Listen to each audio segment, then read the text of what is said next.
Praise lord brothers and sisters. ప్రభువైన యేసుక్రీస్తు మహాపరిశుద్ధ నామములో మీ అందరికీ వందనములు. ఈ రోజుల్లో మనం గమనిస్తున్నాం, క్రిస్మస్ అనే పండుగను కానీ, లేక ఈస్టర్ని కానీ, లేక గుడ్ ఫ్రైడే కానీ, లేక పర్ణశాల పండుగలు అని చెప్పేది కానీ, ఈ రోజుల్లో మనము చాలా సంఘాలు చేస్తున్న విషయాన్ని మనం గమనిస్తున్నాం. నిజముగా యేసుక్రీస్తు డిసెంబర్ 25న ఆయన పుట్టాడా అని మనం గమనించినట్లయితే, అవునండి డిసెంబర్ 25 పుట్టారు అని చాలా మంది దాన్ని కన్ఫర్మ్ చేస్తున్నారు. కానీ వాక్యం ఏం చెబుతుంది? యేసుక్రీస్తు డిసెంబర్ 25న పుట్టాడా లేక ఏ రోజున పుట్టాడు అనే వాక్యం ఏం చెబుతుందని గమనిద్దాం. 2 కొరింథీయులకు రాసిన పత్రిక 5వ అధ్యాయం 16వ వాక్యం. కావున ఇక మీదట మేము శరీరీతిగా ఎవరినైనాను ఎరుగము, మేము క్రీస్తును శరీరీతిగా ఎరిగి ఉండినను ఇక మీదట ఆయనను అలాగూ ఎరుగము. గమనించండి, ఇక్కడ యేసు క్రీస్తుని శరీరీతిగా ఎరిగి ఉండినను ఇక మీదట ఆయన అలాగూ ఎరుగము అని ఒక స్టేట్మెంట్ ఎవరిస్తున్నారు?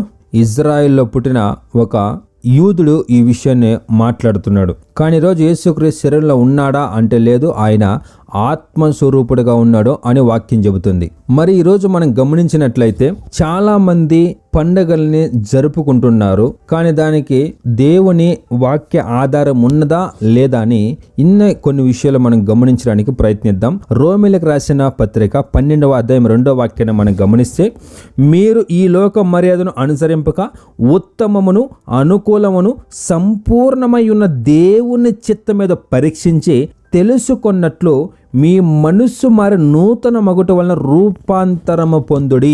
ఆమేన్. మొట్టమొదటగా చూడండి, మీరు ఈ లోక మర్యాదను అనుసరింపక.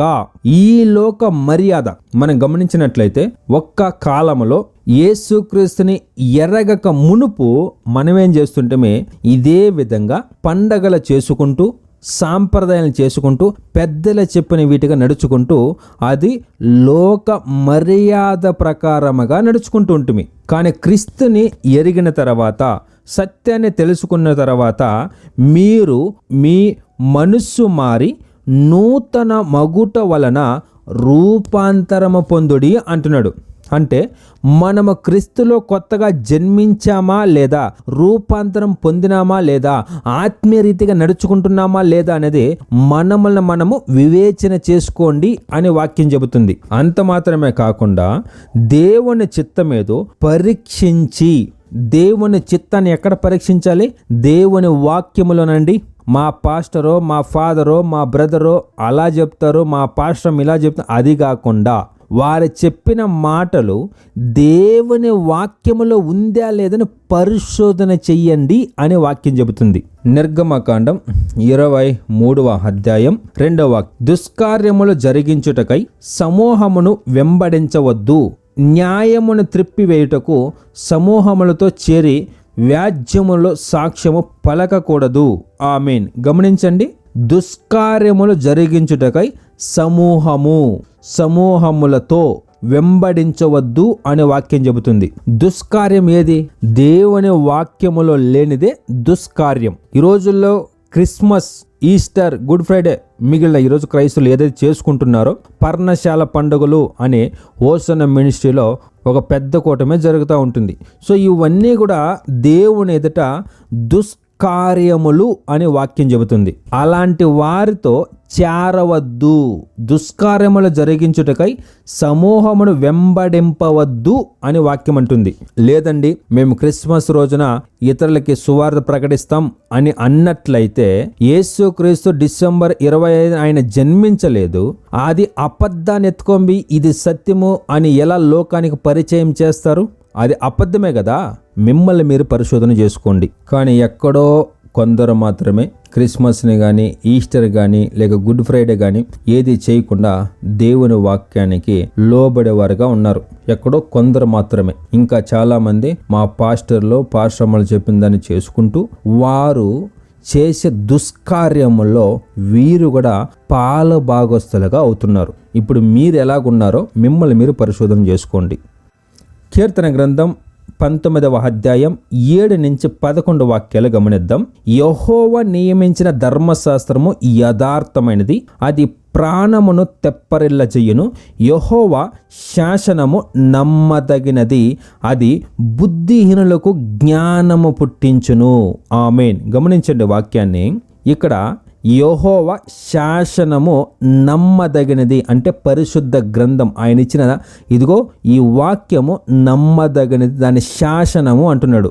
అది బుద్ధిహీనులకు జ్ఞానము పుట్టించును, బుద్ధిహీనులకు జ్ఞానము పుట్టించును అంటున్నాడు. కానీ ఈరోజు జ్ఞానవంతులు ఏమి చేస్తున్నారంటే పొయ్యి దేవునికే బుద్ధిని చెబుతున్నారు. నువ్వు యేసుక్రీస్తు పుట్టింది 25 తారీఖునే మేము పండగ చేసుకుంటున్నాం, మీకు బర్త్డే చేస్తున్నాం, నువ్వు దాన్ని నమ్మాలి అని దేవునికే వీరు బోధిస్తున్నారు.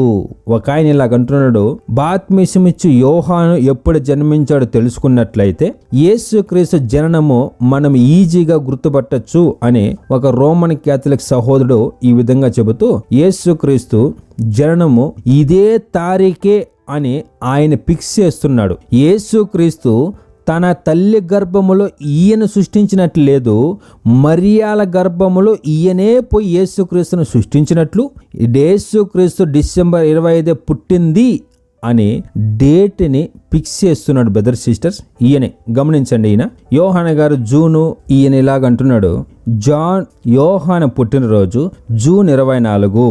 యోహాను గారు యేసుక్రీస్తు కంటే 6 నెలల్లో చిన్నవాడు అని చెప్పి జూన్ 24 యోహాను పుట్టాడని, ఆ తర్వాత 6 నెలలు మనము క్యాలిక్యులేషన్ చేసుకున్నట్లయితే డిసెంబర్ 25 వస్తుందని, అది చేసుకుంటున్నాం, అదే సమంజితంగానే ఉంది అని చెప్పి అబద్ధాన్ని సత్యముగా ప్రకటించడానికి ఈయన ముందుకొచ్చాడు. గమనించండి, ఈయన రోమన్ క్యాథలిక్ సహోదరుడు. ఆ అబద్ధాన్ని ఒక్క రోజులోనే వేలాది మంది చూశారు. గమనించండి, వాక్యము చెబుతుంది అది బుద్ధిహీనులకు జ్ఞానము పుట్టించును. కానీ ఈరోజు ఆ జ్ఞానము త్రోసివేసి అజ్ఞానముగా మనం నడుచుకుంటున్నాం. దేవునికి మనం బర్త్డే చేయడానికి కాదు బ్రదర్స్ అండ్ సిస్టర్స్, యేసుక్రీస్తు ఆదియు అంతము కలిగిన దేవుడు అనేది గమనించుకోండి. 8వ వాక్యం, యెహోవా ఉపదేశములు నిర్దోషమైనవి, అవి హృదయములను సంతోషపరచును. యెహోవా ఏర్పరచుకున్న ధర్మము నిర్మలమైనది, అది కన్నులకు వెలుగిచ్చును. ఆమేన్. యెహోవా ఏర్పరచుకున్న ధర్మము నిర్మలమైనది, అది కన్నులకు వెలుగిచ్చును. అంటే మన కన్నులుగా తేటగా చూపించేది ఏంటంటే దేవుని వాక్యము. 9వ వాక్యం గమనిస్తే, యెహోవా యందైన భయము పవిత్రమైనది, అది నిత్యము నిలుచును. యెహోవా న్యాయ విధులను సత్యమైనవి, అవి కేవలము న్యాయమైనవి. ఏది సత్యమైంది? యెహోవా న్యాయ విధులు సత్యమైనవి, అవి కేవలము న్యాయమైనవి అని 2 సార్లు అంటున్నాడు. ఏది న్యాయం అంటే దేవుని వాక్యములో ఉన్నది మాత్రమే న్యాయమైంది. దానికి నేను ఒకటి చేర్చినా ఒకటి తీసినా ఆ వ్యక్తి శాపగ్రస్తుడిగా మార్చబడతాడని వాక్యం చెబుతుంది. 10వ వాక్యం, అవి బంగార కంటే విస్తారమైన, మేలిమి బంగారమే కంటే కోరదగినవి, తేనె కంటేను జూట తేనెదార కంటేను మధురమైనవి. 11వ వాక్యం, వాటి వలన నీ సేవకుడు హెచ్చరిక నొందును, వాటిని కైగొనుట వలన గొప్ప లాభము కలుగును. ఆమేన్. బ్రదర్స్ సిస్టర్స్, దేవుని వాక్యము ఆయన సేవించే మనకి వాటి వలన నీ సేవకుడు హెచ్చరిక నొందును. హెచ్చరిక అంటే దాని అర్థం ఏమరంటే తీర్పు కాదు. ఈరోజు క్రైస్తవులకి తీర్పుకి హెచ్చరికే డిఫరెంట్ తెలియకుండా, బ్రదర్ మీరు చేస్తుంది దేవుని వాక్యానికి విరుద్ధం అంటే నువ్వెందుకు తీర్పు తీరుస్తున్నావు అంటారు. తీర్పు తీర్చడం వేరు, హెచ్చరిక వేరు. యేసుక్రీస్తు డిసెంబర్ 25 పుట్టలేదు అనే తీర్పు కాదండి, అది హెచ్చరిక. ఈరోజు క్రీస్తులో ఉన్న ప్రతి ఒక్క సహోదరుడు కూడా ఏ పండగలో లేదు అని చెప్పేది అది తీర్పు కాదండి, హెచ్చరిక. ఆ హెచ్చరికని వాటిని కైగొనటం వలన గొప్ప లాభము కలుగును అంటున్నాడు. అంటే లాభం అంటే ఏంటి?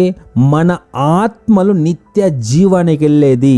యేసుక్రీస్తుని సేవించే మనమందరూ కూడా, నమ్మిన మనమందరూ కూడా ఎందుకు నమ్ముకున్నాం? నిత్య జీవం పొందాలని. మరి ఆ నిత్య జీవం పొందాలి అంటే యేసుక్రీస్తు మాట ద్వారానే అది సాధ్యమవుతుంది తప్పితే మన సాంప్రదాయంలో శరీర ఆశ భోగుల ద్వారా మనం నడుచుకున్నట్లయితే యేసుక్రీస్తు దాన్ని అంగీకరించడు అనేది మనము స్పష్టంగా గమనించాల్సిన ఒక విషయం. సో ఇదివరకు మనం గమనించిన వాక్యము సత్యము గనక యేసుక్రీస్తు డిసెంబర్ 25న పుట్టాడు, దాన్ని పెట్టుకొని మేము సువార్త చెబుతాం అని చెప్పినట్లయితే అది పచ్చి అబద్ధము.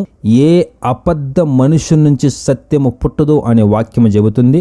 కనుక బ్రదర్స్ అండ్ సిస్టర్స్, ఎవరెవరైతే డిసెంబర్ 25కి సిద్ధపడుతున్నారో వారు పాపానికి మీరు కూడా చేయి కలుపుతున్నారో ఆ పాపము నుంచి మిమ్మల్ని మీరు వేరుపరుచుకొని పరిశుద్ధ వాక్యముతో మిమ్మల్ని ఉదక స్నానము చేసుకొని జీవము కలిగిన దేవుని వాక్యం వైపు తిరగడానికి యేసుక్రీస్తు మహాపరిశుద్ధ నామములో మిమ్మల్ని అందరినీ వేడుకుంటున్నాను. ఎందుకంటే యేసుక్రీస్తు మనములను సృష్టించాడు, మనము పోయి దేవుణ్ణి సృష్టించలేం, ఆయనకు ఒక డేట్ని ఫిక్స్ చేయలేం. బ్రదర్స్ అండ్ సిస్టర్స్, ఆయన ఆదియు అంతము అయిన దేవుడు అనేది మొదటగా గమనించుకొని మీ పాస్టర్లో లేక మీ ఫాదర్లో మీ బ్రదర్లో చెప్పే అబద్ధమైన బోధల నుంచి బయటొచ్చి మీ ఆత్మను రక్షించే జీవము కలిగిన దేవుని వాక్యానికి మిమ్మల్ని మీరు సమర్పించుకొని వాక్యానుసారం ఉండడానికి ప్రయత్నించండి. ప్రభువైన యేసుక్రీస్తు మీ ఆత్మలకి తోడయుండి మిమ్మల్ని కాచి కాపాడునగాక.